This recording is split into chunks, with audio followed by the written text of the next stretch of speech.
திமுகவில் எப்பவுமே நடக்கும். 60கள் 70கள்லாம் எனக்கு என்னென்னு பேசுவாங்க. அப்போல்லாம் அந்த சமூக வலைதளம் கிடையாது, கேமரா கிடையாது. எனக்கு என்னென்னு பேசிடுவாங்க. உயர்வு தாழ்வு பார்க்குறது, பெண்களை இழிவாக பேசுறது, ஜாதி தூக்கிட்டு நிற்கிறது, பண்ணையார் மனப்பான்மை. பண்ணையார் அதுதான் நிலப்பரப்புன்னு தமிழ் வார்த்தை சொல்கிறோம். அதுக்கு இன்னொரு வார்த்தை பண்ணையார், பண்ணையார் மைண்ட் செட்டு. அப்போ இது இவருக்கு மட்டும்தான் இருக்கான்னு பார்த்தீங்கன்னா எல்லாருக்குமே திமுகவில் பெரும்பாலும் நாட்களுக்கு இருக்கும். துரைமுருகன் எப்படி ஹேண்டில் பண்ணுவார் ப்ரெஸ்ஸை.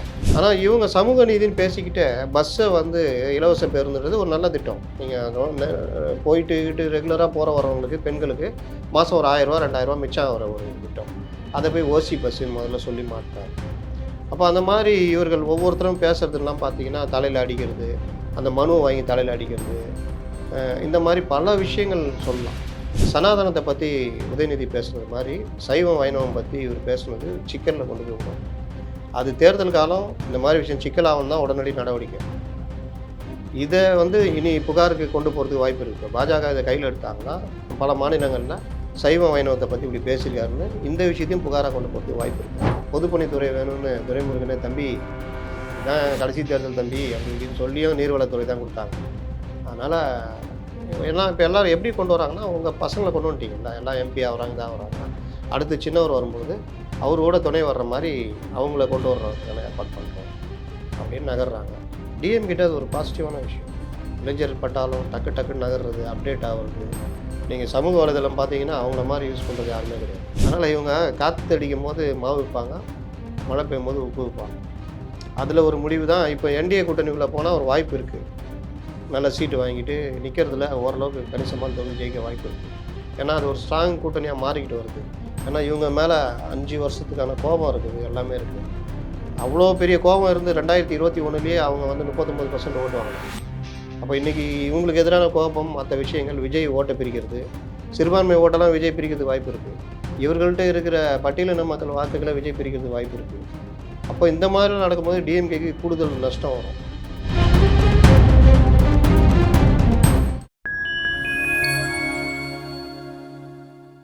வணக்கம், நான் உங்கள் சங்கீதுகன். நம்ம சிறப்பு நிகழ்ச்சியில் நம்மோடு இணைந்திருக்கிறார் மதிப்பிற்குரிய மூத்த பத்திரிகையாளர் திரு அப்துல் முத்தலிப் அவர்கள். வணக்கம் சார். வணக்கம். வனத்துறை அமைச்சர் பொன்முடி அவர்களுடைய இந்த சர்ச்சை கருத்து சோசியல் மீடியாவில் பெரும் பேசுபொருளானதை தொடர்ந்து திமுகவினுடைய துணை பொதுச் செயலாளர் பதவியிலிருந்து விடுவிக்கப்பட்டிருக்கிறார்.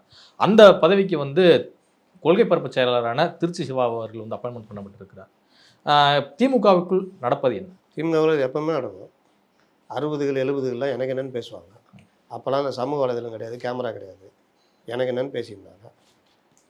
இது அந்த காலமாக இது அந்த காலம் நினச்சிட்டு இதே மாதிரி பேசியிருந்தா. அதுலேயும் பொன்முடி இருக்கார, அவர் வந்து கிட்டத்தட்ட அந்த நிலப்பிரபுத்துவ மனப்பான்மைன்னு வாங்க, அந்த மைண்ட் செட்லேயே எல்லாத்தையும் அணுக்கிறது. நிலப்பிரபுத்துவ மனப்பான்மை எப்படின்னா உயர்வு தாழ்வு பார்க்குறது, பெண்களை இழிவாக பேசுறது, ஜாதி இதை தூக்கிட்டு நிற்கிறது, பண்ணையார் மனப்பான்மை.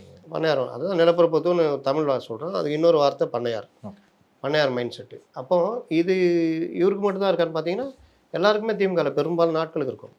துரைமுருகன் எப்படி ஹேண்டில் பண்ணுவார் ப்ரெஸ்ஸை. ஐயா இந்த காவேரினா காவேரி இல்லைங்கய்யா, அந்த காவேரி நீர் இல்லைங்கய்யா, அந்த மேகதாட்டுன்னா இல்லைங்கய்யா, கட்டியிருக்காங்களா, கட்டியிருந்தா இல்லையா, அதை பற்றி உங்கள் கருத்து அதான் சொல்லுப்பா வண்டியா அப்படின்வார். நடந்திருக்கா இல்லையா? முடிஞ்சிச்சு. நடந்திருக்கா இல்லையா?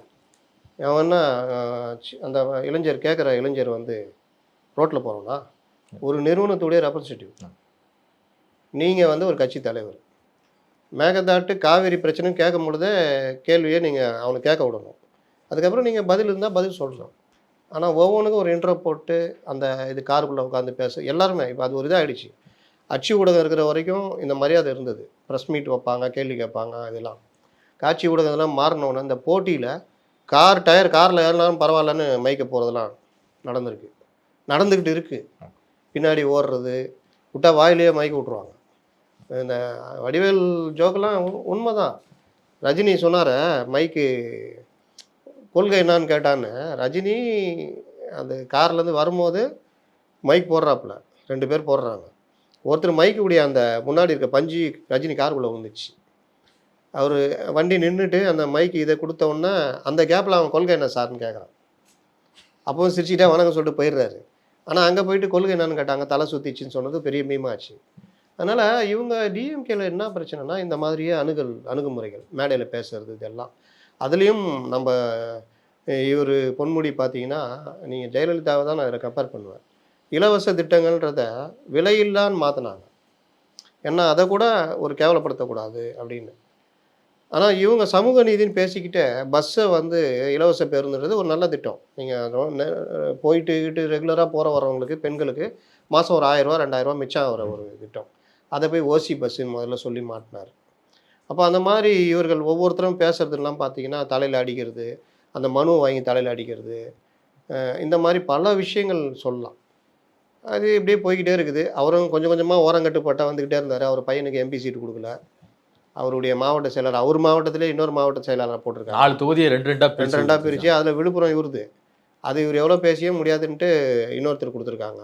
திருக்கோவிலூர் அப்புறமேல வந்து விக்கிரவாண்டின்னு முடிச்சிட்டாங்க. விழுப்புரத்தை இன்னொருத்தர் கொடுத்துட்டாங்க. அப்போ இந்த மாதிரிலாம் வரும்பொழுது வனத்துறை, உயர்கல்வித்துறை எவ்வளோ பெரியது, வனத்துறை எங்கே இருக்குது? ஜூனியருக்கு தான் கொடுப்பாங்க. அப்போ அது அடுத்த தேர்தலில் சீட்டு கொடுப்பாங்களான்னு தெரியாது.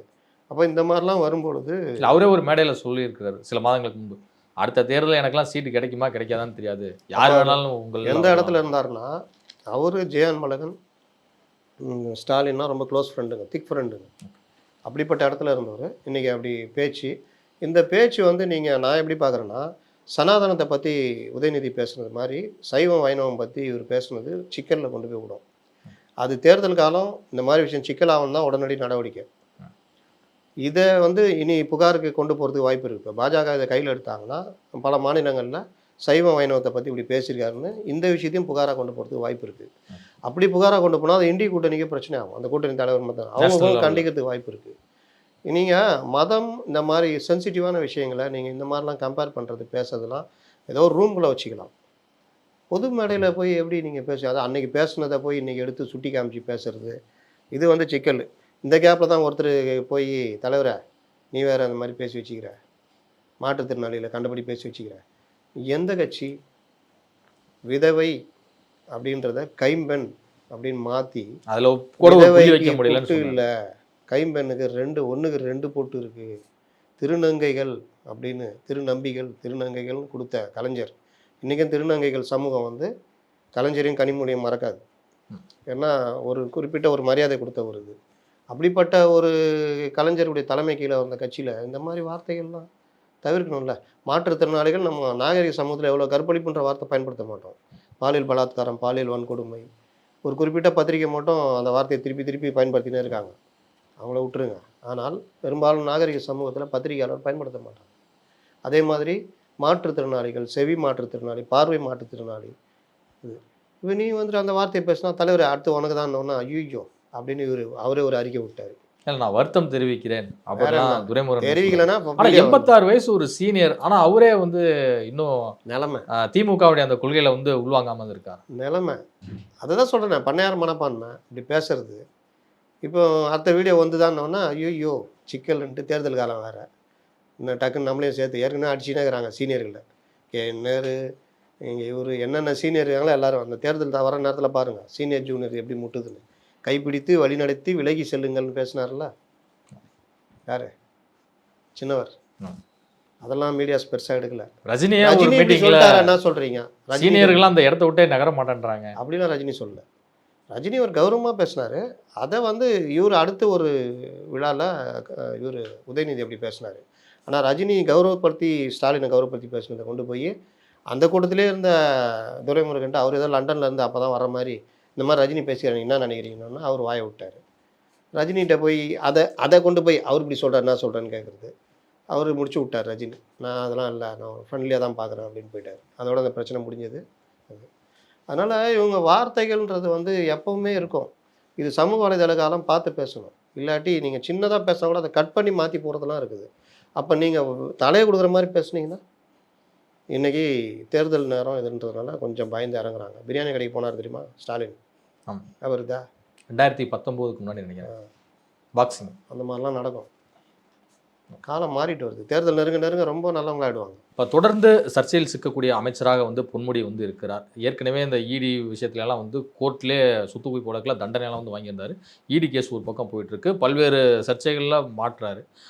இதெல்லாமே பார்க்கும்போது திமுக தலைமை அடுத்த முறை வந்து இவருக்கு திருக்கோவிலூர் கொடுக்குமா இல்லை டோட்டலாக ஒதுக்கிடுவாங்க, ஓரங்கட்டுவாங்க? கிட்டத்தட்ட சீனியர்களை வந்து இந்த தடவை நீங்கள் கட்சியை பார்த்துக்குங்க அப்படின்ற மாதிரி ஒதுக்குற ஏற்பாடுகள். சீட்டில் கழுத்தா தான். ஆமாம், அந்த மாதிரி அப்படியே ஜெயித்தாலும் மினிஸ்ட்ரியில் இந்த மாதிரி இப்போ வனத்துறைன்ற மாதிரின்ற மாதிரி.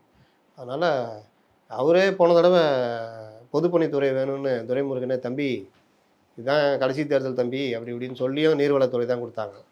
அதனால் எல்லாம் இப்போ எல்லோரும் எப்படி கொண்டு வராங்கன்னா உங்கள் பசங்களை கொண்டு வந்துட்டீங்கல்ல, எல்லாம் எம்பி ஆகுறாங்க தான் வராங்க. அடுத்து சின்னவர் வரும்பொழுது அவரோட துணை வர்ற மாதிரி அவங்கள கொண்டு வர்றதுக்கான ஏற்பாடு பண்ணுறோம் அப்படின்னு நகர்றாங்க. டிஎம்கிட்ட அது ஒரு பாசிட்டிவான விஷயம். இளைஞர் பட்டாலும் டக்கு டக்குன்னு நகர்றது, அப்டேட் ஆகிறது. நீங்கள் சமூக வலைதளம் பார்த்தீங்கன்னா அவங்கள மாதிரி யூஸ் பண்ணுறது யாருமே கிடையாது. கரெக்டாக திட்டுறதுக்குன்னு ஆள் போட்டு செட் பண்ணி வச்சுருப்பாங்க. ஒரு கருத்தை அப்படியே, அதாவது என்டிஏல பாமக இருக்குது, உடச்சிட்டு போகிறது டேடு. ஆனால் இதை எப்படி சொல்கிறாங்கன்னா, டேடு வந்து இப்போ திமுக கூட்டணிக்குள்ளே போகலான்னு நினைக்கிறாரு, ஆனால் அதை வந்து என்டிஏக்கு இழுக்கிறாரு அன்புமணி, அதனால் பிரச்சனை. எப்படி நல்லா இருக்குல்ல இந்த நரேட்டிவ்? அவங்க என்ன முடிவு பண்ணுறாங்க, என்டிஏவை வீக்கெண்ட் பண்ணோன்னா பாமகவை இழுத்துட்டா என்டிஏ வீக் ஆகிடும். அந்த வேலைக்கு பேசி முடித்து கொண்டு வராங்க. ஏற்கனவே தேமுதிக பேசி வச்சுருக்காங்க. இங்கேருந்து யார் இருக்கா, நம்ம இவர் பிசிகா கிளம்புறா சான்றோம். 2014 உங்களை அப்படி தானே சொன்னோம். இப்போ தான் இவர் வந்துட்டார். என்ன இருக்குன்னா இருங்க, இல்லை இல்லைங்க நான் எப்படிங்க இவர் இருக்கும்போது அப்போ கிளம்புங்க. அப்போ வேல்முருகன் நானும் கிளம்புறேங்கன்னு. அப்போ அவங்க எங்கே போவாங்க, தாவேகா கேட்டால் போவாங்க. அதனால் இந்த மாதிரி மாற்றங்கள்லாம் வரும். அதனால் இவங்க வந்து அந்த விஷயங்களில் ரொம்ப தெளிவாக டிஎம்கே ஒர்க் பண்ணணும். தேர்தல் வந்து இன்னும் சுவாரஸ்யமாக போகும். அடுத்தடுத்த களங்கள் இன்னும் சுவாரஸ்யமாக இருக்கும். இன்றைக்கி கரெக்டுன்னு நினைக்கிறது நாளைக்கு தப்பாக இருக்கும். பாமக தொடங்கி 45 ஆண்டுகளுக்கு மேலாக வந்து ஆயிடுச்சு. ஸோ அப்படி இருக்கும்போது இது நாள் வரை வந்து அவர் தலைவர் பதவியில் ராமதாஸ் அவர்கள் வந்து உட்கார்ந்ததே இல்லை. இதுக்கு முன்னாடி பல பேரை வந்து உட்கார வச்சிருக்காரு. அதில் ஜிகே மணி வந்து ரொம்ப நாளாக இருந்த ஒரு, அவருக்கு கௌரவ தலைவரை கொடுத்துட்டு ஒரு 2 வருடங்களுக்கு முன்பு தான் வந்து அன்புமணியே அந்த பதவிக்கு வந்து கொண்டு வந்தாங்க. இப்போ திடீர்னு ஒரு ஃபவுண்டரே பிரசிடென்ட் பதவியை நானே எடுத்துக்கிறேன் அப்படிங்கிறதுல சொல்கிறது, அப்போ குடும்பத்துக்குள் ஒரு பெரிய பிரச்சனை நிலவுவதை வந்து உணர்த்துகிறதா, அல்லது கட்சியினுடைய அடிமட்ட தொண்டர்கள் வந்து என்டிஏ கூட்டணி வேணாம் அப்படிங்கிற இதில் விரும்புகிறாங்க? அமையப்பன் என்றால் என்ன, உலகம் என்றால் என்ற மாதிரி, குடும்பம் என்றால் என்ன, பாமக என்றால் எல்லாம் ஒன்று தான். முகுந்தன் அடுத்த இளைஞரணி தலைவராக அன்புமணி குதியா யாருக்கு, உனக்கு தான். அதெல்லாம் தேவையில்லை. நேற்று வந்தாவன் அவனுக்கு போய் என்ன இது இதெல்லாம் நடந்ததா? இதெல்லாம் அவன் வீட்டுக்குள்ளே அந்த சண்டையை முடிச்சுட்டு வெளியே வரும்பொழுது முகுந்தன் அறிவிக்கப்படுகிறான்னொன்னே கைதிட்டுங்கப்பா அப்படின்ட்டு அன்புமணியை சேர்ந்து தட்டணும். என்ன பிரச்சனை இருந்தாலும் உள்ளுக்குள்ளே பேசிக்கணும். ஆனால் அங்கே மேடை நாகரிகன்றதை அன்புமணி மீறினார். அது வேறு வேறு மாதிரி போச்சு. அதனால் இப்போ கூட்டணின்றதில் ஒவ்வொரு தடையுமே டேடுக்கும் சன்னுக்கும் ஒரு பிரச்சனை ஓடிக்கிட்டே இருக்கும். நல்லா ஜெயிக்கிற மாதிரி இருக்கிறதுல வந்து இன்னொருத்தர் மாற்றி முடிவெடுத்து தோக்குறதுக்கு கொண்டு போயிடுவாங்க. இந்த மாதிரி ஜெயலலிதா காலத்தில் நடந்தது. அன்புமணி ஒரு முடிவு பண்ணி வச்சுருக்காரு, இவர் கலைஞரை பார்க்க பத்திரிக்கை வைக்க வராரு. கலைஞர் தான் தெரியுமே, அடுத்த செகண்ட் முடிவு மாற்றி விட்டுருவார். பேசிட்டு வெளியே வந்தோன்னா திமுக கூட்டணின்ட்டாங்க. அந்த வருஷம் திமுக கூட்டணி ஒன்றும் இல்லாமல் போச்சு. 2019 ஸ்டாலின் அன்புமணி பேசி 7 சீட்டு வரைக்கும் ரெடி பண்ணி, பாமக எல்லாருக்குமே தெரியுது பாமக இங்கே வரப்போகுது, 7 சீட்டுக்கிட்ட இது பண்ணுறாங்கன்னு. நின்று தான் 7 கையில் அடிச்சிருக்கலாம். காலையில் பார்த்தா இதில் நிற்கிறாங்க, லீலா பேலஸா அதிமுகவோட கையெழுத்து போடுறாங்க, என்டிஏ கூட்டணியில் இருக்காங்க. அதனால் இவங்க காற்று அடிக்கும் போது மாவு வைப்பாங்க, மழை பெய்யும் போது உப்பு வைப்பாங்க. அதில் ஒரு முடிவு தான். இப்போ என்டிஏ கூட்டணிக்குள்ளே போனால் ஒரு வாய்ப்பு இருக்குது, நல்ல சீட்டு வாங்கிட்டு நிற்கிறதுல ஓரளவுக்கு கணிசமான தொகுதி ஜெயிக்க வாய்ப்பு இருக்குது. ஏன்னா அது ஒரு ஸ்ட்ராங் கூட்டணியாக மாறிக்கிட்டு வருது. ஏன்னா இவங்க மேலே 5 வருஷத்துக்கான கோபம் இருக்குது, எல்லாமே இருக்குது. அவ்வளோ பெரிய கோபம் இருந்து 2021 அவங்க வந்து 39% ஓட்டு வாங்கினாங்க. அப்போ இன்றைக்கி இவங்களுக்கு எதிரான கோபம், மற்ற விஷயங்கள், விஜய் ஓட்டை பிரிக்கிறது, சிறுபான்மை ஓட்டெல்லாம் விஜய் பிரிக்கிறது வாய்ப்பு இருக்குது. இவர்கள்ட்ட இருக்கிற பட்டியலின மக்கள் வாக்குகளை விஜய் பிரிக்கிறது வாய்ப்பு இருக்குது. அப்போ இந்த மாதிரி நடக்கும்போது டிஎம்கேக்கு கூடுதல் நஷ்டம் வரும். அதை பார்த்தா லாஸ்ட்டில் ஃபஸ்ட்டுன்னு என்டிஏ அடிக்கிறதுக்கு வாய்ப்பு இருக்குது.